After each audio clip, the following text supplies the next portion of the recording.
Hello everyone. आज हम करने जा रहे हैं कमर्शियल लॉ का second chapter offer and acceptance, जिसमें हमने पहले दो वीडियोस में कवर किया था ऑफर एंड एक्सेप्टेंस का मीनिंग, उनके एसेंशियल्स नोट्स से, जिसमें आपको प्रॉपर एक्सप्लेनेशन दी गई थी और आप अपने आंसर में भी जो लिख सकते हो। सेकेंड वीडियो में हमने कवर आउट किया बुक से एक्सप्लेनेशन उसकी हमने की, जहाँ पे हमने सीखा कि ऑफर क्या होता है। टोटल हमने यहाँ पे 2.8 तक टॉपिक्स कवर आउट किए थे, काउंटर ऑफर तक। आज हम करने जा रहे हैं एक्सेप्टेंस और एक्सेप्टेंस के साथ रिलेटेड टॉपिक्स। ये ऑफर एंड एक्सेप्टेंस चैप्टर की थर्ड वीडियो है, जिसमें हम आज डिस्कस करने जा रहे हैं कि एक्सेप्टेंस क्या होती है। सबसे पहले तो हम देखेंगे कि यहाँ पे सेक्शन 2 सब सेक्शन बी में उन्होंने एक्सेप्टेंस का मीनिंग दिया हुआ है। इसको प्रॉपर डेफिनेशन में अगर हम चाहते हैं ऐसे याद करें, अच्छे से रिवाइज करें, तो हमें इसको रटना ही होगा। या अगर आप समझ सकते हो तो आप समझ लीजिए, पर इसका जो सेक्शन है वो आप ज़रूर पेपर में मेंशन कीजिए, क्योंकि अगर आप चाहते हो कि आपको अच्छे मार्क्स मिले तो आपको ये मेंशन करना होगा। So according to section 2 subsection B of acceptance, when the person to whom proposal is made, जिस आदमी को, जिस बंदे को हमने प्रपोजल किया था, वो जब अपना असेंट जो है, अपनी ओपिनियन जो है वो सिग्निफाई करता है, बताता है, जहाँ उसे एक्सेप्ट करता है उस ऑफर को, तब हम कहेंगे कि वो प्रपोजल एक्सेप्ट हो गया है। और जब एक प्रपोजल एक्सेप्ट हो जाता है तभी वो प्रॉमिस बनता है। हमने किया जो कॉन्ट्रैक्ट था उसमें प्रॉमिसेस जो है एक्सचेंज होते हैं एज अ कंसिडरेशन। वो प्रॉमिस कब बनता है? जब जो एक प्रपोजल होता है, एक ऑफर होता है, एक्सेप्ट हो जाता है। सेक्शन 2 सबसेक्शन बी कहता है कि जब एक बंदा, एक पर्सन जिसको हमने प्रपोजल किया था, वो अपनी असेंट दे देता है, अपनी अप्रूवल, अपनी ओपिनियन, अपनी राय दे देता है, तब वो प्रपोजल जो है हम कह देते हैं कि वो एक्सेप्ट हो चुका है। अब जो प्रपोजल एक्सेप्ट हो चुका है वो क्या बन जाता है? प्रॉमिस। नीचे उन्होंने इस डेफिनेशन को 3 एलिमेंट्स में डिवाइड किया है। When the person to whom proposal is made, जब एक बंदे को जिसको हमने प्रपोजल दिया, यहाँ पे बंदा वो कौन है? ऑफरी। एक बंदा मींस ऑफरी, जिसको ऑफरर ने ऑफर दिया, जब अपनी एक्सेंट जो असेंट है मींस जो अपना एक्सेप्टेंस है वो दे देता है, वो तब वो प्रपोजल क्या बन जाता है? वो एक्सेप्टेड हो जाता है, और उस एक्सेप्टेड प्रपोजल को हम कहते हैं प्रॉमिस। ये था एक्सेप्टेंस का मीनिंग। बाकी उन्होंने यहाँ पे एक बड़ी इंपॉर्टेंट जो है वो लाइन लिखी हुई है। कई बार क्वेश्चन जो है इस तरह से भी आ सकता है कि an acceptance is to a proposal what a lighted match is to a train of gunpowder. Explain this line या एक्सप्लेन दिस स्टेटमेंट। इस स्टेटमेंट के बिहाफ पे आपने 20 मार्क्स का अगर क्वेश्चन करना है तो इसमें उन्होंने क्या पूछा है कि एक्सेप्टेंस का आप मीनिंग दोगे, और जो एसेंशियल्स हैं एक्सेप्टेंस के, जो हमने पिछली वीडियोस में कवर आउट किए थे, वो लिखोगे। Acceptance is to a proposal, जो एक एक्सेप्टेंस प्रपोजल के लिए मायने रखती है, वही जो है मायने एक लाइटेड मैच रखती है गन पाउडर की ट्रेन के लिए। अब बारूद से भरी ट्रेन है, उसके सामने आप जो है माचिस की तीली जगाओगे तो वो पटाखा ही होगा, बॉम्ब ब्लास्ट होंगे, गन पाउडर है, आग लग जाएगी। वही अगर एक प्रपोजल है और उसको आगे से एक्सेप्टेंस मिल जाए तो ऑब्वियस अच्छा ही होगा, वो क्या बन जाएगा? प्रॉमिस। आगे उन्होंने, सबसे पहले हमने अपने आंसर में इस पैरे को एक्सप्लेन करना है, फिर आगे एक्सेप्टेंस का मीनिंग और एसेंशियल्स बताएंगे हम। When a lighted match comes in contact with the train of gunpowder, it results in explosion हो जाता है, which is irreversible action, हम वापस नहीं ले सकते। वैसे ही an acceptance to an offer makes an agreement which is impossible to revert। और एक बार अगर आपने एक्सेप्टेंस दे दी, एग्रीमेंट बन गया, तो आप उस एक्सेप्टेंस को वापस नहीं ले सकते। जैसे अगर एक बार आपने माचिस की तीली जो है जला दी गन पाउडर वाली ट्रेन के पास और एक्सप्लोजन हो गया, तो आप बाद में जब तीली को बुझाओगे तो ये थोड़ी होगा कि वो भी एक्सप्लोजन जो है बंद हो जाए, वापस gunpowder as a normal जो ट्रेन थी वो बन जाए। वो ऐसा नहीं होता, वो इम्पॉसिबल है। सिमिलरली एक बार अगर एक्सेप्टेंस दे दी किसी भी प्रपोजल के लिए और एग्रीमेंट बन गया, तो वो इम्पॉसिबल है कि हम रिवर्ट कर सके, मीन्स वापस नहीं ले सकते एक्सेप्टेंस। फिर वही बात, एक्सप्रेस भी हो सकती है और इम्प्लाइड भी। एक्सप्रेस अगर तो हमने वो अपने वर्ड से बताई है उसको या लिख के भेजी अपनी एक्सेप्टेंस, तो वो एक्सप्रेस एक्सेप्टेंस। या अगर हमने अपने बिहेवियर से शो की एक्सेप्टेंस कंडक्ट से, तो वो implied. X offers to sell goods on sale और returnable basis to Y. X ने वाई को अपनी गुड्स बेची और कहा अगर तुम्हें नहीं यूज करने तुम वापस कर सकते हो। अब वाई ने क्या किया, उन गुड्स को यूज कर लिया लेकिन कुछ कहा नहीं, ना वर्ड्स में ना रिटर्न में। इट मीन्स उसने अपने बिहेवियर से शो किया कि उसने वो गुड्स उसे चाहिए थे। सो ये इम्प्लाइड एक्सेप्टेंस हो गई। नेक्स्ट है मेथड्स ऑफ ऑफर। या तो कई बार होगा सीधा एक ऑफर आएगा, आपको उसको एक्सेप्ट कर लोगे, कॉन्ट्रैक्ट बन जाएगा। या एक ऑफर आएगा, उस ऑफर के बदले आप नया ऑफर दोगे कि नहीं ये मुझे 1000 रुपये वाला ऑफर नहीं चाहिए, मुझे 900 वाला ऑफर चाहिए, और फिर जो एक्सेप्टेंस है वो 900 के ऑफर पे आएगी और फिर कॉन्ट्रैक्ट बनेगा। सबसे पहले प्रोस्पेक्टस इशू होगा, फिर ऑफर होगा, और फिर इस ऑफर की एक्सेप्टेंस होगी, और फिर वो कॉन्ट्रैक्ट बनेगा। सो ये 3 मेथड्स थे एक्सेप्टेंस के। ये एज इट इज आप अपने आंसर को लेंथी करने के लिए ड्रामेटिकली फॉर्म में तीनों चीज़ों को बता सकते हो, अदरवाइज एक्सप्लेनेशन आपको करने की ज़रूरत नहीं है। सो नेक्स्ट आता है हु कैन एक्सेप्ट। कौन लोग एक्सेप्ट कर सकते हैं जो ऑफर हुआ। पीछे हमने पढ़ा था 2 तरह के ऑफर्स, मेनली बहुत सारे टाइप्स हमने पढ़ी, लेकिन मेनली अब यहाँ पे हमें चाहिए, एक हमने पढ़ी थी स्पेसिफिक ऑफर और एक हमने पढ़ी थी जनरल ऑफर। सो जो तो स्पेसिफिक ऑफर होगा वो होगा भी स्पेसिफिक लोगों के लिए। सो उन उसकी एक्सेप्टेंस भी जो है वो स्पेसिफिक लोग ही करेंगे। सो एक एक्सेप्टेंस होगी जो स्पेसिफिक ऑफर के लिए होती है, जो स्पेसिफिक लोग ही करेंगे।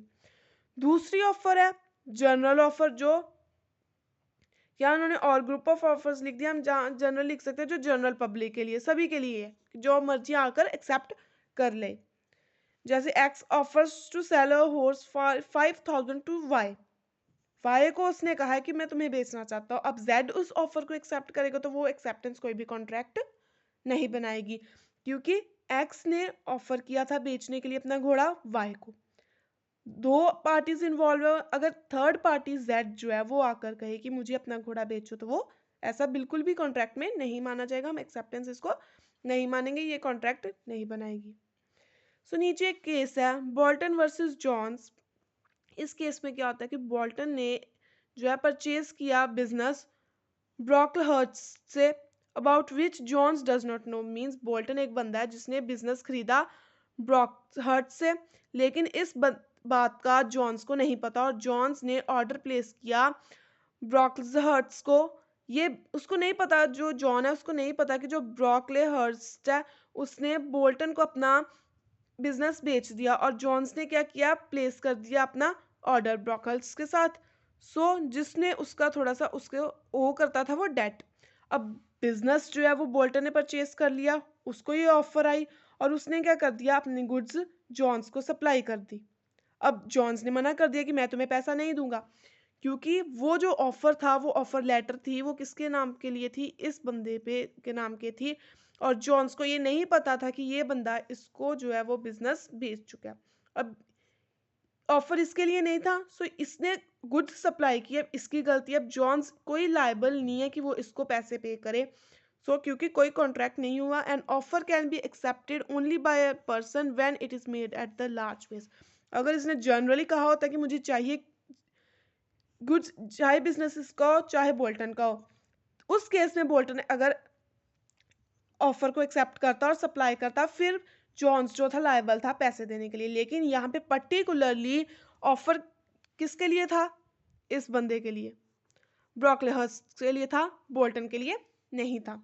सो हु कैन एक्सेप्ट, अगर तो वो जनरल पब्लिक के लिए तो कोई भी कर सकता है, अदरवाइज किसी स्पेसिफिक पर्सन के लिए तो वो पर्टिकुलर स्पेसिफिक पर्सन ही एक्सेप्टेंस देगा। अगर कोई और देता है तो वो एक्सेप्टेंस हम नहीं मानते।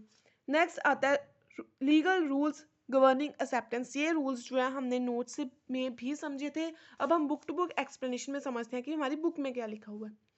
फर्स्ट पॉइंट आता है it must B absolute and unqualified.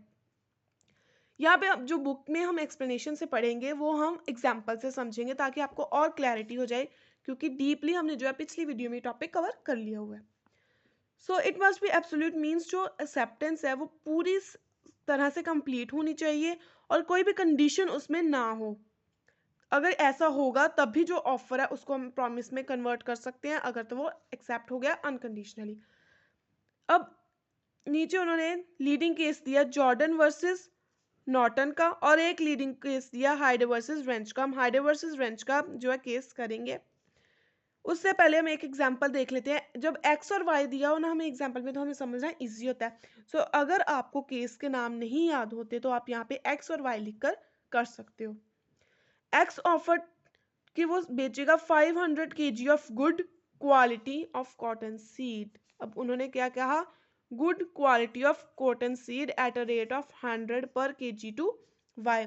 Y ने एक्सेप्ट कर लिया, but use the word fine cotton seeds instead of good cotton seeds. अब ये क्या हुआ, ये इनवैलिड होगी क्योंकि वर्ड्स क्या थे, गुड और एक था फाइन। ऑफर में वर्ड यूज हुआ था गुड और एक्सेप्टेंस में वर्ड यूज हो गया फाइन, लेकिन हमने एक्सेप्टेंस में भी वही वर्ड्स यूज करने होते हैं जो ऑफर किए गए हों। ऑफर अगर गुड क्वालिटी की गई है तो हम भी एक्सेप्टेंस गुड क्वालिटी के लिए भेजेंगे, फाइन क्वालिटी के लिए नहीं भेजेंगे। सो ये एक्सेप्टेंस जो है वो हमारी इनवैलिड हो गई, इसका कोई मतलब नहीं है।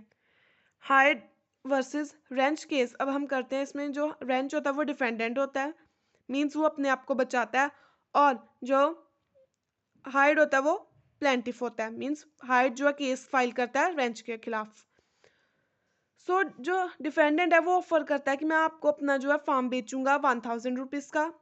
ये काउंटर ऑफर भी हम कह सकते हैं, ठीक है जी। लेकिन जो प्लेंटिफ है वो कहेगा कि नहीं भाई, मैं 950 तक ही आपको जो है आपका फॉर्म खरीद सकता हूँ, जो फार्म है आपका।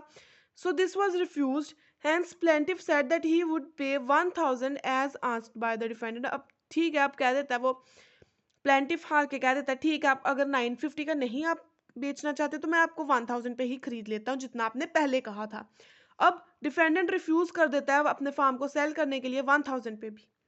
सो प्लेंटिफ उसको स्यू करता है। इट वॉज हेल्ड कि कोई कॉन्ट्रैक्ट नहीं हुआ दोनों पार्टीज के बीच में, क्योंकि जो 950 का था वो न्यू ऑफर था जो रिजेक्ट कर दिया गया, और जो 1000 का था वो पुराना था। सो ये काउंटर ऑफर है which amounts to rejection of original offer. ये हमने पहले भी किया था कि जो काउंटर ऑफर होता है उसमें ओरिजिनल ऑफर जो है कैंसिल हो जाता है, लैप्स हो जाता है। सो डिफेंडेंट को कोई ज़रूरत नहीं है अपना फार्म बेचने की। एक्सेप्टेंस मांगी थी उन्होंने 1000 की, लेकिन उसने 950 कह दिया, और बाद में फिर से वो 1000 के लिए कह रहा है, जबकि 950 के ऑफर पे 1000 वाला जो था वो कैंसिल हो गया। सो अब एक्सेप्टेंस नहीं मानी जाएगी। नेक्स्ट आता है it must be communicated to the offerer. जो भी एक्सेप्टेंस है वो इन तीनों तरीकों से जो है कम्युनिकेट होनी चाहिए ऑफरर को। लालमन शुक्ला वर्सेस गौरी दत्त का हमने इसमें केस भी एज एग्जांपल समझा हुआ है। पिछली वीडियोस को आप प्लीज़ रेफर कीजिए अगर आपको ये अच्छे से समझना है तो। सो एक्सेप्टेंस कहते हैं कि कम्युनिकेट हो सकती है, चाहे आप बोल के कर लीजिए चाहे रिटर्न में कर लीजिए, बट एक्सेप्टेंस वैसे ही होनी चाहिए जैसा ऑफर है।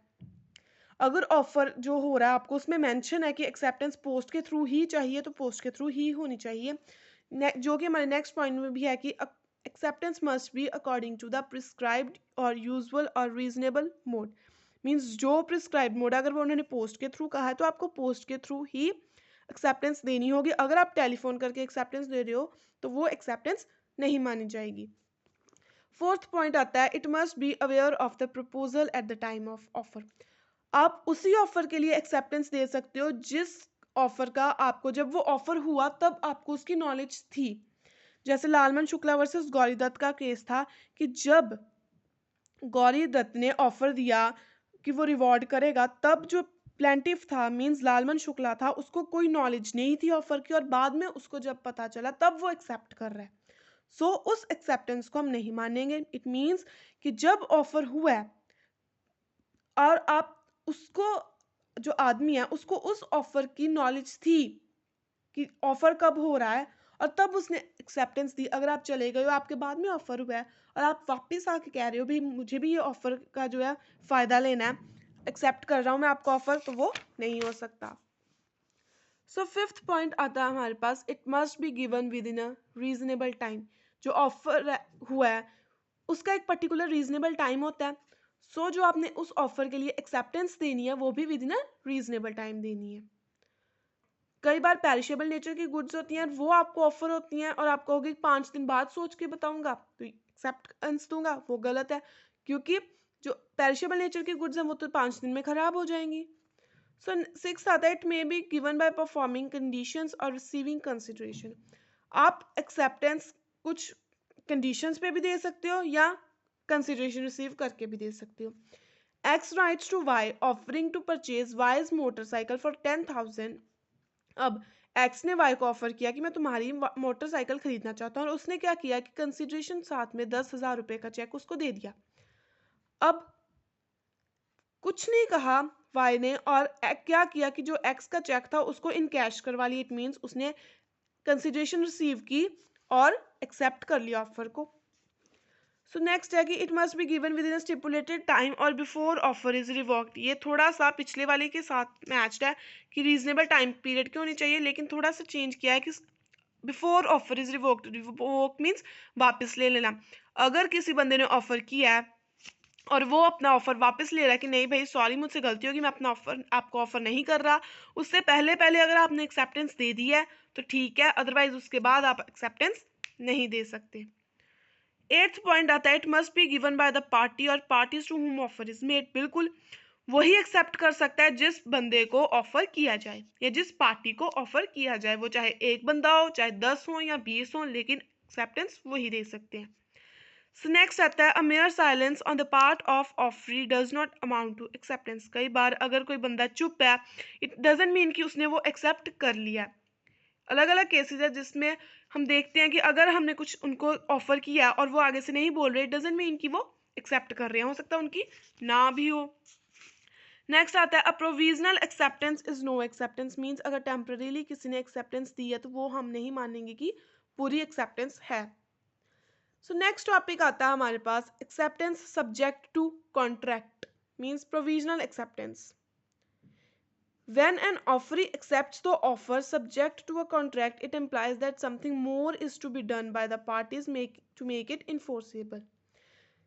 जब कोई ऑफरी मीन्स जो बंदा एक्सेप्ट करता है या जिसको ऑफर की जाती है वो ऑफर को एक्सेप्ट कर लेता है सब्जेक्ट टू अ कॉन्ट्रैक्ट की जो कॉन्ट्रैक्ट हुआ है फिलहाल उसको तो मैं एक्सेप्ट कर लूँ, लेकिन कुछ और भी इसमें होना चाहिए सो दैट कि ये प्रॉपर लॉ जिसमें इन्फोर्स हो और वो कॉन्ट्रैक्ट बन जाए। उस चीज़ को हम कहेंगे कि अभी कॉन्ट्रैक्ट जो है कंक्लूड नहीं होता, लेकिन अभी स्टार्ट ही हुआ है कॉन्ट्रैक्ट, वो होता है प्रोविजनल एक्सेप्टेंस के लिए। So is an agreement to agree in future enforceable. अगर हम कहें कि हम एक एग्रीमेंट बनाते हैं और उसको जो है उस पर साइंस या एग्री उसमें फ्यूचर में करेंगे तो वो कोई कॉन्ट्रैक्ट नहीं बनाएगा जाएगा अभी। इज साइलेंस, ये हमने पीछे पढ़ा ना कि अगर बंदा चुप है डजंट मीन कि उसने वो एक्सेप्ट कर लिया। सो लेकिन कुछ एक्सेप्टेंस होती हैं, कई बार जो साइलेंस है वो मानते हैं हम कि वो उसने चीज़ को एक्सेप्ट कर लिया है। सो ये टॉप 3 जो है प्रिंसिपल्स हैं जिसमें हम देखते हैं कि जो साइलेंस है वो does not amounts to acceptance, कि अगर बंदा चुप है तो वो एक्सेप्टेंस नहीं मानी जाएगी। लेकिन ये जो 3 है ये कुछ उसकी एक्सेप्शंस है कि कब एक आदमी जो है चुप होता है फिर भी हम कहते हैं कि उसने एक्सेप्ट कर लिया।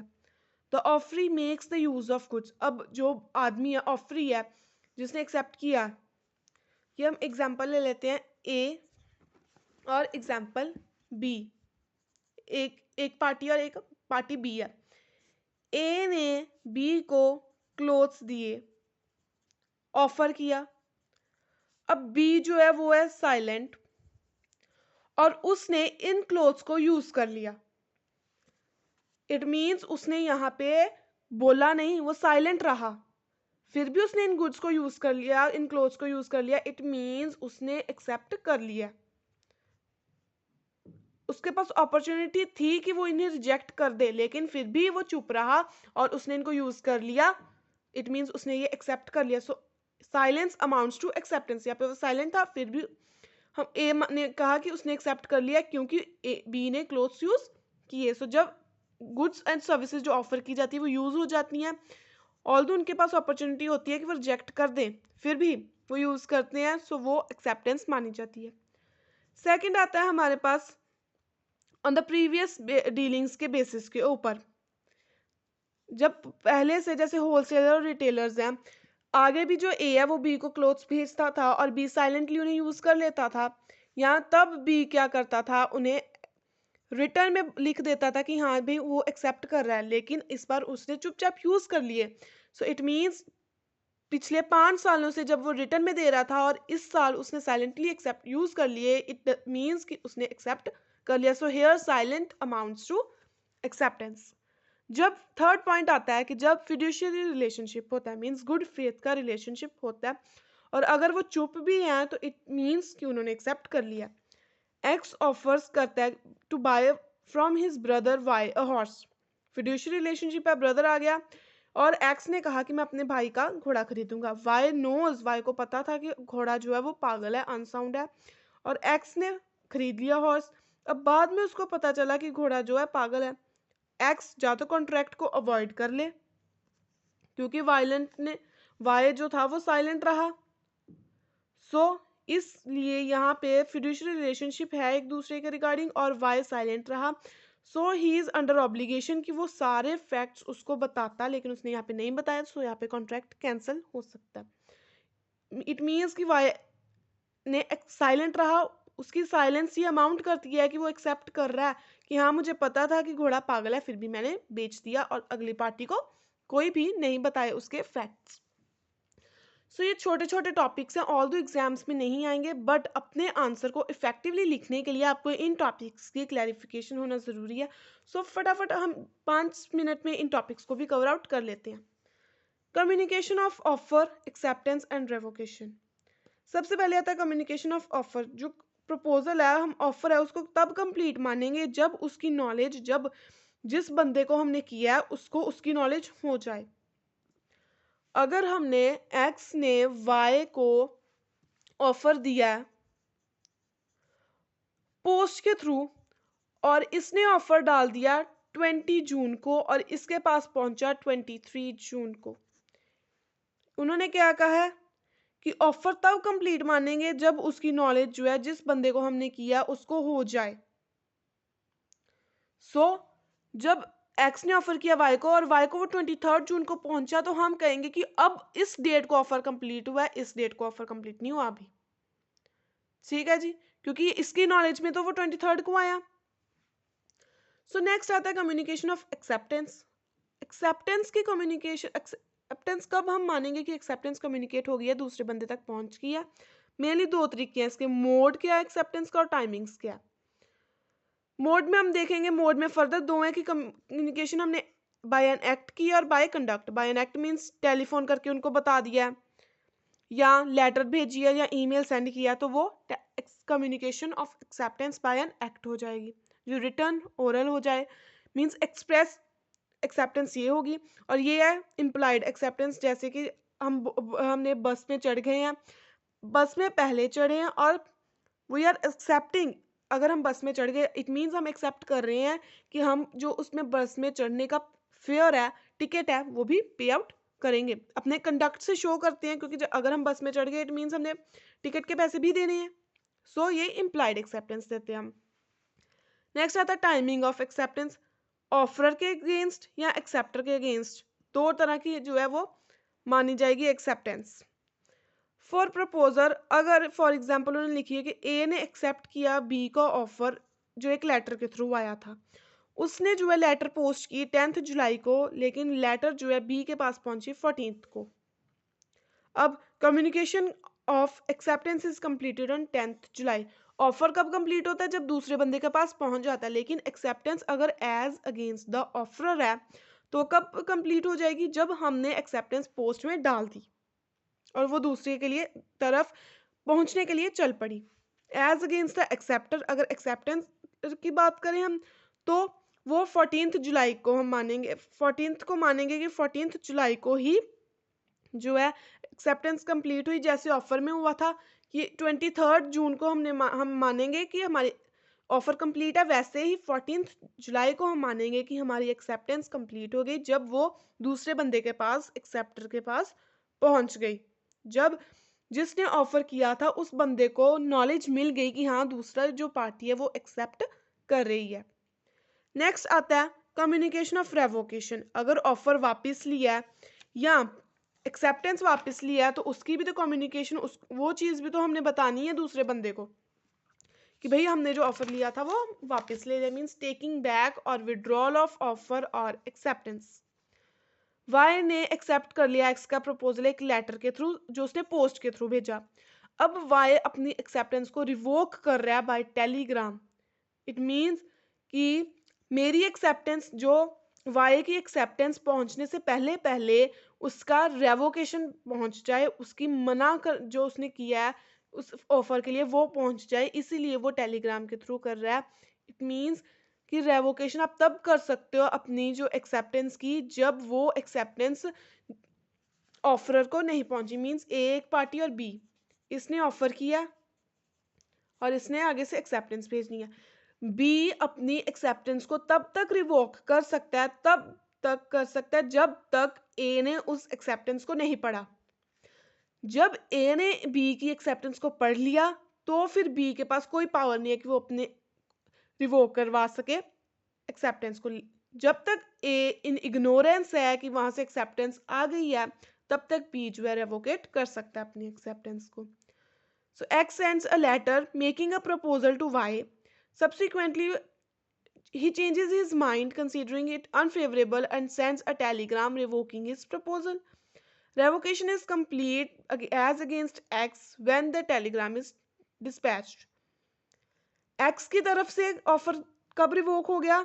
जब टेलीग्राम उसने डिस्पैच करवा लिया, यहाँ से भेज दिया।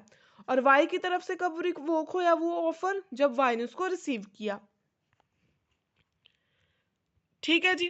सो ये एज अगेंस्ट द ऑफरर और एज अगेंस्ट द एक्सेप्टर दिए हुए हैं रेवोकेशन में भी। नेक्स्ट आता है रेवोकेशन ऑफ प्रपोजल। ये इतना इंपॉर्टेंट टॉपिक नहीं है, आपने मेनली यही बात ध्यान में रखनी है कि ये दो एग्जांपल्स और रेवोकेशन क्या होती है। नेक्स्ट आता है हमारे पास ऑफर एंड एक्सेप्टेंस का डिफरेंस। 3 पॉइंट्स में है।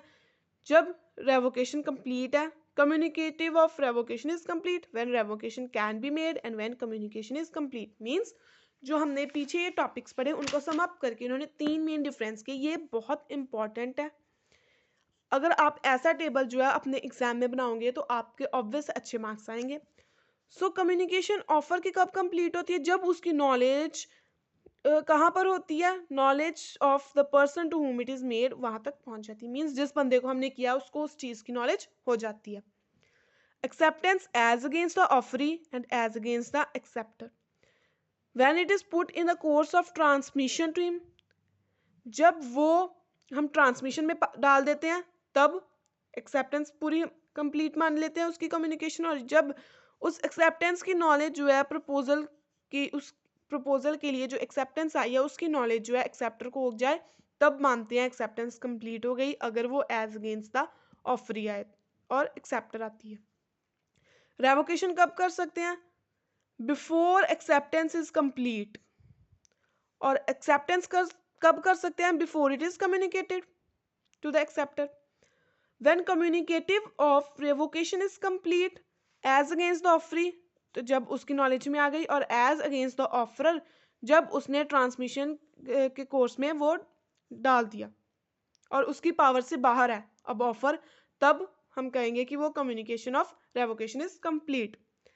नेक्स्ट जनरल रूल्स हैं as to communication of acceptance, contract through post और revocation of termination of offer. So general rules में हम मेन करते हैं क्योंकि ये इतने इंपॉर्टेंट नहीं है। मेन क्वेश्चन इसका हमने पहले 3 वीडियोस में डिस्कस कर लिया है। सो ये आता है effect of loss of letter of acceptance in transit. हमने एक्सेप्टेंस दे दी, पोस्ट में भी डाल दी, ट्रांसिट हो रही है, अब रास्ते में वो कहीं गुम हो जाए तो उसका इफेक्ट क्या होगा? कहते हैं कॉन्ट्रैक्ट कब कंप्लीट मानते हैं? जब letter of acceptance is put in the course of transmission, जब हमने उसको डाल दिया, पोस्ट कर दिया, इवन अगर वो डिले हो गई या लॉस्ट हो गई रास्ते में, प्रोवाइडेड कि हमने प्रॉपरली उस पर एड्रेस लिखा था, स्टैंपिंग की थी और प्रूव भी किया कि वो हमने एक्चुअली पोस्ट की है। लेकिन गलती किन की है? जिन्होंने ट्रांसमिट करनी थी रास्ते में लोगों की। सो इट इज़ डीम्ड कि कॉन्ट्रैक्ट हुआ है उसी दिन जिस दिन हमने लेटर एक्सेप्टेंस की पोस्ट कर दी, बेशक वो ऑफरर के पास पहुंची है या ना पहुंचे, क्योंकि हमने पूरे सही तरीके से किया, हमने प्रॉपरली उस पर एड्रेस लिखा, उस पर स्टैंपिंग की उसकी, और प्रूफ भी है हमारे पास कि हमने पोस्ट किया। सो ये इफेक्ट होगा कि कॉन्ट्रैक्ट उसी दिन मान लेंगे हम, अगर ये सब कुछ सही है हमारा, कि जिस दिन हमने एक्सेप्टेंस का लेटर जो है वो जिस डेट को पोस्ट किया। नेक्स्ट आता है कॉन्ट्रैक्ट थ्रू पोस्ट, मीन्स हम जो है offer is made only when it reaches to the offer. Offer कब मानते हैं कि वो पूरा हो गया, जब वो ऑफर के पास पहुंचे। और एक्सेप्टेंस भी तब कंप्लीट मानते हैं जब लेटर ऑफ एक्सेप्टेंस जो है वो एक्सेप्टर के कंट्रोल से बाहर हो जाए। एक्सेप्टर के कंट्रोल से वो बाहर कब होगी, जब उसने पोस्ट कर दी। ऑफर हम रिवोक कर सकते हैं बिफोर हमें एक्सेप्टेंस जो है आ जाए, और एक्सेप्टेंस रिवोक कर सकते हैं बिफोर वो ऑफर तक पहुंच जाए। सो ये कुछ रूल्स थे कॉन्ट्रैक्ट थ्रू पोस्ट के। और अब कॉन्ट्रैक्ट ओवर टेलीफोन भी हम जो है कर सकते हैं, कॉन्ट्रैक्ट्स बना सकते हैं, सेम प्रिंसिपल्स फॉलो होंगे। यहाँ पे भी उन्होंने एग्जांपल्स वही दी है जो हमने लाइट मैच वाली पीछे पढ़ी थी, ये कम्युनिकेशन ऑफ ऑफर की ही है। नेक्स्ट आता है communication of acceptance in case of agent. अगर एजेंट है, सो ऑफर हमने एजेंट के थ्रू किया है तो एक्सेप्टेंस भी जो है वो एजेंट को आएगी। कम्युनिकेशन जो एक्सेप्टेंस की कंप्लीट तब मानेंगे जब एक्सेप्टेंस जा तो एजेंट को आ गई, जा प्रिंसिपल को आ गई। अगर एजेंट फेल है कन्वे करने के लिए एक्सेप्टेंस अपने प्रिंसिपल को, फिर भी जो है प्रिंसिपल बाउंड होगा, क्योंकि एजेंट और प्रिंसिपल हम एक मानेंगे कि अगर ऑफर भी तो एजेंट की तरफ से ही आई थी। अगर लाउड स्पीकर्स पे है तो ऑफर आया तो एक्सेप्टेंस हम लाउड स्पीकर्स पे नहीं दे सकते, ये वैलिड नहीं होगा, क्योंकि वो ऑफर जो लाउड स्पीकर्स पे आया वो जनरल पब्लिक के लिए होगा। रेवोकेशन और टर्मिनेशन ऑफ ऑफर, हम कब अपना जो ऑफर है वो रेवोकेट कर सकते हैं। फर्स्ट पॉइंट आता है जब अभी तक हमें एक्सेप्टेंस नहीं आई, उससे पहले एक्सेप्टेंस से पहले पहले हम अपने ऑफर को कैंसिल कर सकते हैं। अगर एक्सेप्टेंस जो है हमें आनी थी 5 जून को और हमने ऑफर किया हुआ है 1 जून को, तो 4 जून को भी हमारे पास जो चांस है कि हम अपने ऑफर को रिवोक करवा सकें। लैप्स ऑफ स्टिपुलेटेड और reasonable time, when offer is not accepted, जब कोई offer within prescribed time within reasonable time accept नहीं होता तो ऑटोमेटिकली वो ऑफर जो है एक्सपायर हो जाता है, और उस केस में जो हमारा ऑफर है वो रिवोक्ड हो जाता है। नेक्स्ट आता है हमारे पास third, failure to fulfil conditions. Offer तब रिवोक मानेंगे जब ऑफरी जो है उस कंडीशंस को फुलफिल करने के लिए फेल हो जाता है। ए ने जो है वो ऑफर किया था बी को कि वो बेचेगा अपनी स्कूटर बी को 48,000 की if B gets admission in medical college. अब बी को एडमिशन नहीं मिली मेडिकल कॉलेज में, इट मीन्स जो ऑफर था वो भी रिवोक हो जाएगा, वापस लिया जाएगा, क्योंकि उसके साथ जो कंडीशन अटैच थी, ऑफर था स्कूटर बेचने का बी को, अगर बी एडमिशन लेता है मेडिकल कॉलेज में, ये था हमारा ऑफर और ये थी हमारी कंडीशन कि मेडिकल कॉलेज में एडमिशन लेनी है। अगर बी मेडिकल कॉलेज में एडमिशन लेने में फेल होता है, इट मीन्स वो कंडीशन फुलफिल नहीं करता, तो उसका जो ऑफर है ए का वो भी रिवोक हो जाएगा। फोर्थ आता है काउंटर ऑफर बाय ऑफरी। ये हमें पता है अगर काउंटर ऑफर है तो ओरिजिनल ऑफर लैप्स हो जाता है, वो रिवोक हो जाता है। अगर ऑफरर की या ऑफरी की डेथ हो गई है तो ऑब्वियस है वो ऑफर खत्म हो जाएगा, लैप्स हो जाएगा। सब्सिक्वेंट इलीगलिटी, अगर अब वो जो ऑफर जब हमने पहले किया था तो वो लीगल था, लेकिन अब लॉ चेंज हो गया और अब वो ऑफर इलीगल हो गया। जैसे पंजाब से हम आंध्र प्रदेश में पहले अगर वीट सेल करते थे तो वो क्या था, लीगल था, और एक्स ने ऑफर भी कर दिया वाई को जो आंध्र प्रदेश में रहता है, लेकिन अब सेंट्रल गवर्नमेंट ने ये प्रोहिबिट कर दिया कि आप इंटर स्टेट ट्रांसफर नहीं कर सकते वीट का। सेंट्रल गवर्नमेंट ने बैन लगा दिया, मना कर दिया। इट मीन्स जो एक्स ऑफ पंजाब में रहता था उसने वाई जो आंध्र प्रदेश में रहता था इसको ऑफर किया था, वो भी अनलॉफुल, सो लैप्स हो गया वो भी। सेवंथ आता है acceptance of offer not according to prescribed mode. हमने पीछे किया था within a reasonable time नहीं है, यहाँ पे अगर जिस पर्टिकुलर मोड में हमने उसको कहा है एक्सेप्ट को कि आप एक्सेप्टेंस भेजो, अगर वो उसमें नहीं भेजता तो ऑफर हमारा रिवोक हो जाएगा, वो लैप्स हो जाएगा। सो ये 7 पॉइंट्स थे जिसमें हमने देखा कि कब हमारा ऑफर जो है कैंसिल हो जाता है। ये था हमारे सेकंड चैप्टर का लास्ट टॉपिक जो हमने फटाफट से रिवाइज कर लिया। इस चैप्टर में अगर इम्पॉर्टेंट क्वेश्चंस की बात करें तो वही इम्पॉर्टेंट क्वेश्चंस हैं कि ऑफर और उसके एसेंशियल्स या रूल्स गवर्निंग ऑफर और एक्सेप्टेंस, और एक्सेप्टेंस के साथ आते हैं रूल्स गवर्निंग एक्सेप्टेंस। यहाँ पे उन्होंने ऑफर लिखा है, यहाँ पे आएगा एक्सेप्टेंस। सो ये दो क्वेश्चंस जो जिनकी हमने एक्सप्लेनेशन नोट्स के थ्रू भी की थी। सो इसके साथ आज हमारा सेकंड चैप्टर सेक्शन ए का ऑफर एंड एक्सेप्टेंस कंप्लीट होता है। आई होप आपको ये समझ अच्छे से आया हो। अगर इस वीडियो में आपको कुछ ऐसे वर्ड्स हैं जो नहीं समझ आए तो प्लीज़ आप पिछलियाँ 2 वीडियोस जो हैं इस पार्ट की इस टॉपिक पे वो देख सकते हो। उसमें हर एक चीज़ जो है वो डीपली एक्सप्लेन्ड है, इसलिए इस वीडियो को थोड़ा ऐसे पर्टिकुलर वर्ड्स ऑलमोस्ट मैंने कवर आउट करने की कोशिश की है कि किसी का भी जो है मीनिंग ना ऐसा हो जो आपको क्लियर ना हो। फिर भी अगर कुछ ऐसा रह गया तो आप पिछली वीडियोस को देख सकते हो, नहीं तो आप फ्रीली होकर कमेंट में सेक्शन में बता सकते हो। कोई भी अगर आपको डाउट है या सेमेस्टर 2 की अगर किसी और सब्जेक्ट पे आपको अकाउंट्स या फंक्शनल मैनेजमेंट उन टॉपिक्स के भी वीडियो चाहिए तो आप वो भी बता सकते हो, आपको वो भी मिल जाएंगे। प्लस पीडीएफ फॉर्म में अगर आपको नोट्स चाहिए तो वो भी मिल जाएंगे। प्लीज़ चैनल को लाइक शेयर और ज़रूर करना और सब्सक्राइब करना तो मत भूलना। Thank you.